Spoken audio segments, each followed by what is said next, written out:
Hey beautiful friends, I want to share a personal meditation I've been doing for the last couple weeks that is helping me so much.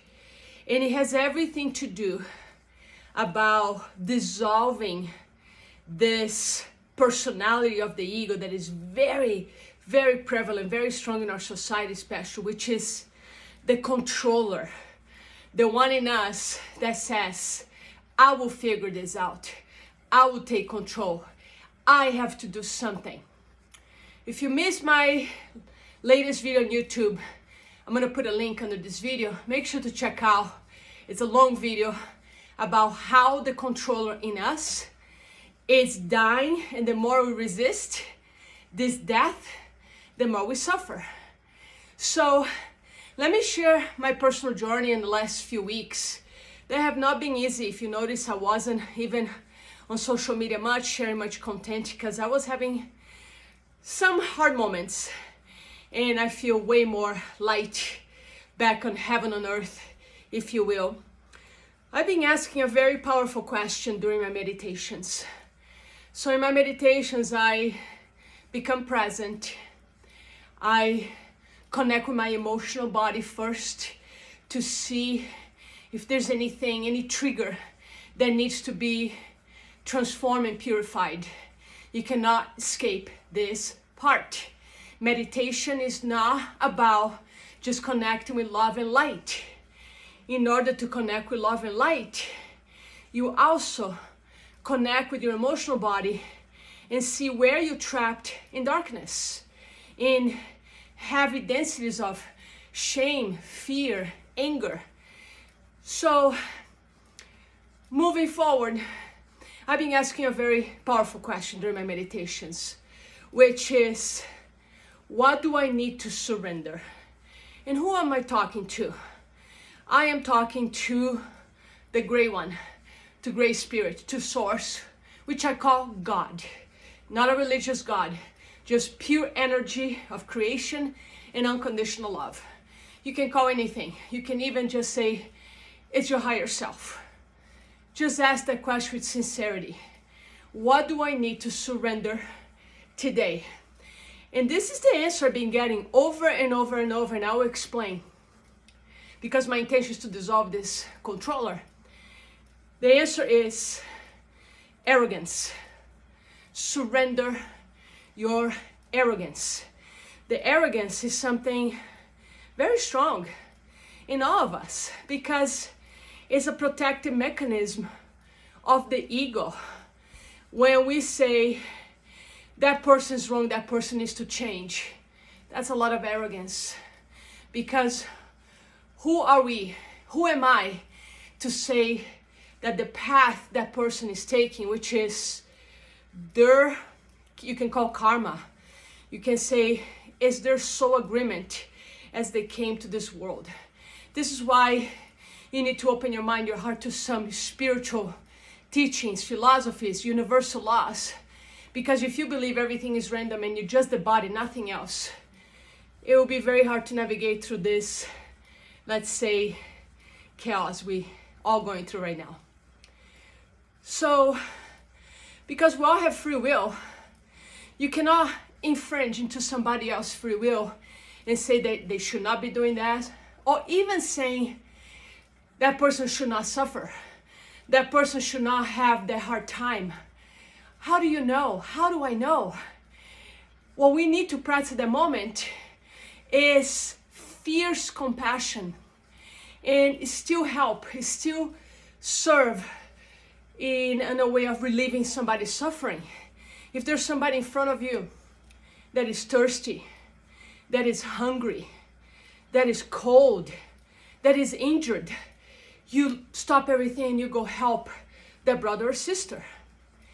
I would say for most of us, we carry the suffering of the world, of people in war, but it's not happening right here in front of us. And I'm not saying it's not us. We all one. So yes, they're suffering. Is your suffering, but at the same time, you don't need to carry. You don't need to carry. How can you serve the best?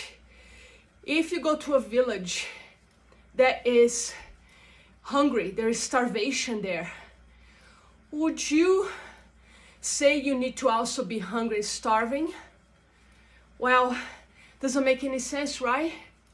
It'll be much more helpful if you're in a place of abundance, prosperity, and you can go and feed the hungry, and teach them how to grow their food. In other words, you need to have life force. You need to be resourceful. And it's nothing noble about starving yourself so you can go there and suffer with them. Or it doesn't make any sense to feel guilty. The quality that the situations are calling is gratitude, appreciation that you are in a space that you are healthy, you have food, and you can help. So just use this as a metaphor. And if you're called to do, actions like that, do that kind of work, go do that work. But I'm talking much more on an energetic level now. So arrogance is what keeps coming to me. And there are different aspects of arrogance. I thought I had dealt with my arrogance. But here's how it's coming up lately. The arrogance to believe that I, the ego, the limited ego that lives in the past, can figure out. So I say, I will figure this out. Well, as I share my long video on YouTube, this era of I am in control, I will figure out, I will manage my life, is dissolving, it's not working anymore. It worked maybe in the 80s, the 90s. That's why the personal growth industry was all about writing books and teaching you, me, how to take control of our lives.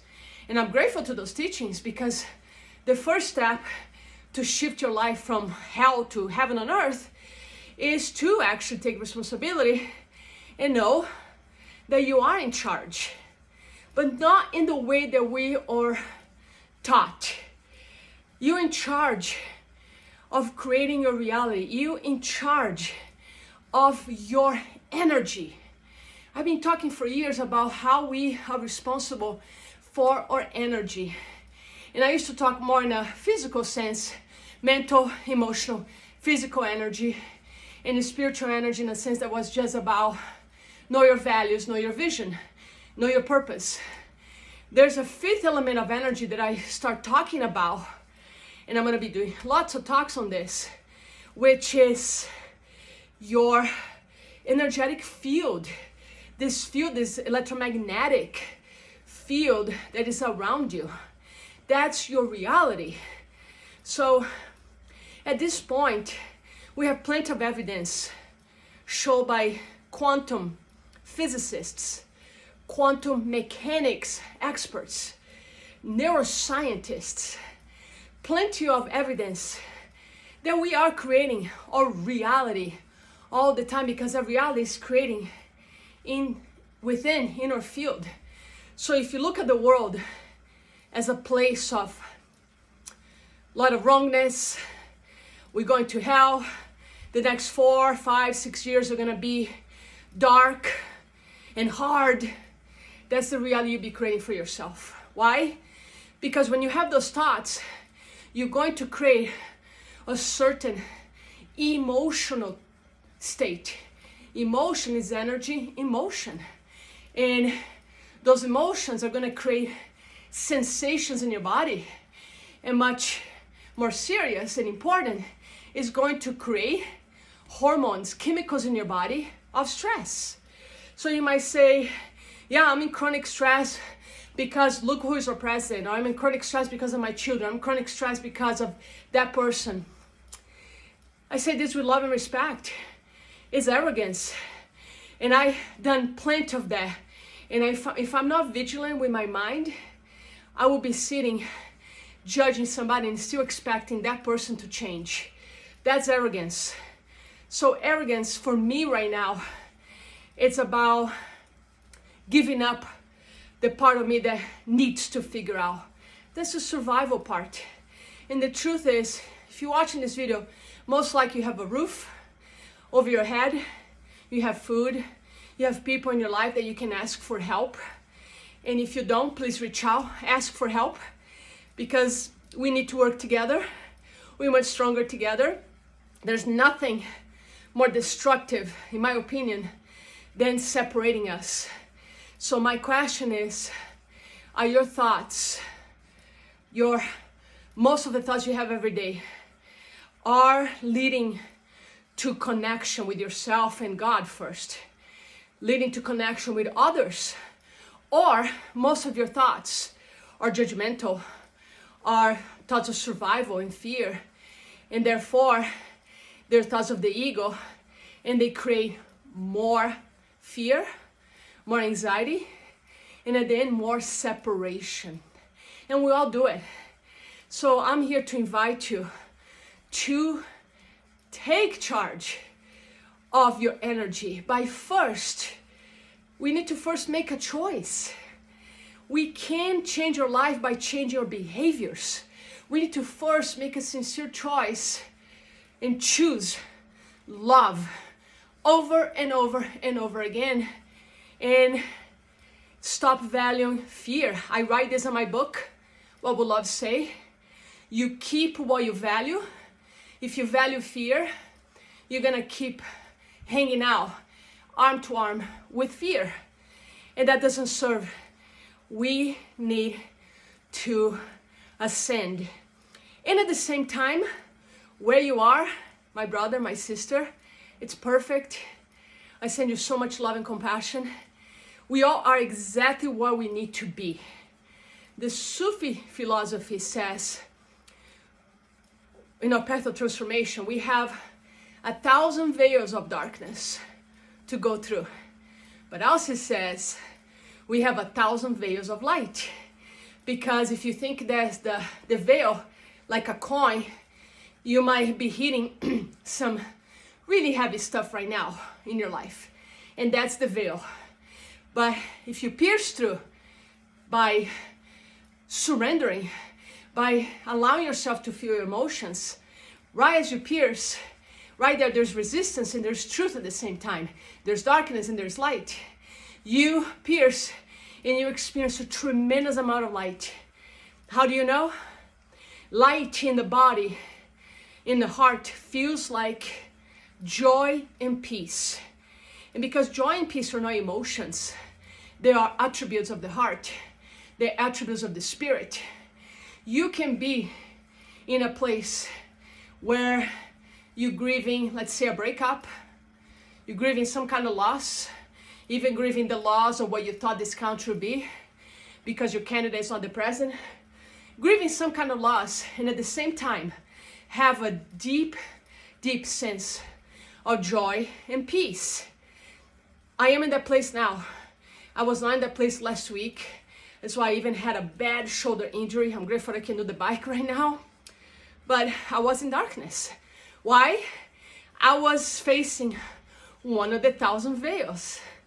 And people say, well, it's kind of peeling the onion. It's the same concept. You're gonna go through many layers, many veils of darkness, many veils of fear, because we're dissolving a paradigm that has been present for thousands of years. So I'm gonna go back and remind you the question that is shifting everything for me every day. With humility, bowing your head to your heart.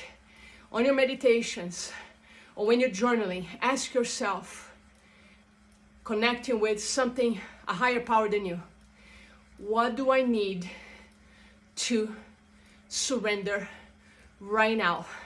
When you ask those powerful questions with sincerity, Spirit speaks to you. For me, it's arrogance right now, because I want to dissolve this protective mechanism that only creates misery for myself, suffering, and creates separation from others. So that's what I have for you today. Write in the comments what question you're asking yourself every day in your practice, or did this resonate at all with you? Much love to you. Mwah.